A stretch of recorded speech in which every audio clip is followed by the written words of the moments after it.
Mga kapuso, mararamdaman na sa mundo ng mga tao ang lamig at takot na hatid ni Kera Mitena.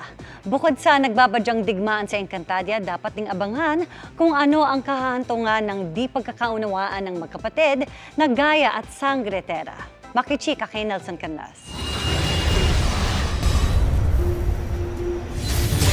Kagabi, nasaksihan natin kung paanong sinagip ni Tera si Gaya nang palibutan siya ng mga gulmurok.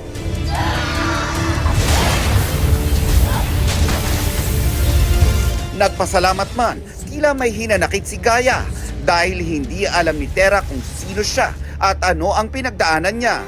Hindi mo alam.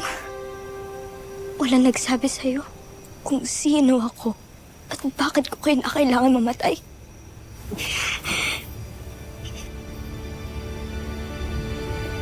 Pasensya ka na, hindi ko yata alam eh. Paano ka ba namatay? Ano ba nangyari sa'yo? Wala talaga akong halaga sa inyong lahat. Gaya! Sa pagtatapat muli ni Gaya at ng kanyang ilo.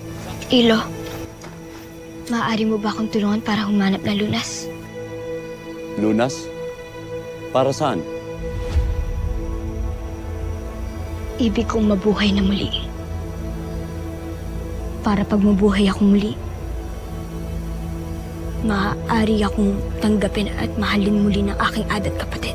Sa panayam ng GMA Integrated News sa gumaganap kay Gaya na si Cassie Lavarias, dapat antabayanan ang mga susunod na gagawin ni Gaya. Yes po, dahil ako ang lilikha ng sarili kong tadhana, iyon. Abangan niyo po yung braveness niya po, kung ano po yung gagawin niya, yung mga gagawin niya po para po mabuhay siya ulit. Nagbigay naman ng warning si Perena sa Encantadia tungkol sa maitim na balak ni Hagorn. At inutusan niya sina Mira at Lira na tumakas na, habang sina Kera Mitena kasama sina Olgana, Deshdita at Anaka ay tumawid patungo sa mundo ng mga tao. Maloloka talaga kayo sa mga susunod na mangyayari. Actually, medyo parating na tayo sa isa sa mga climax. I'm so excited to see everyone's reaction. It involves everyone. Everyone. Parang maraming magbabago in the next 2 weeks.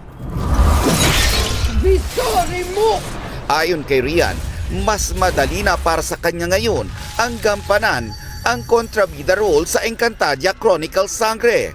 Pagdating niya raw sa set, tila nasasaniba na raw siya ng katauhan ni Mitena.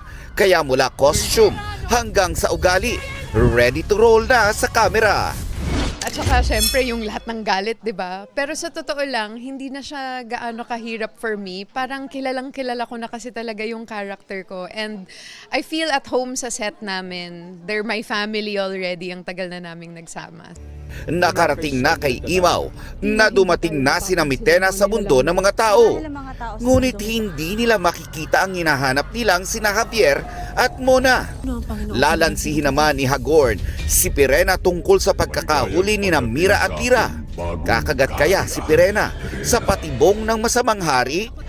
At may pakiusap si Tera sa mga mulawin. Simula na kaya ito ng matinding bakbakan sa mundo ng mga tao? Nelson Canlas, updated sa Showbiz Happenings.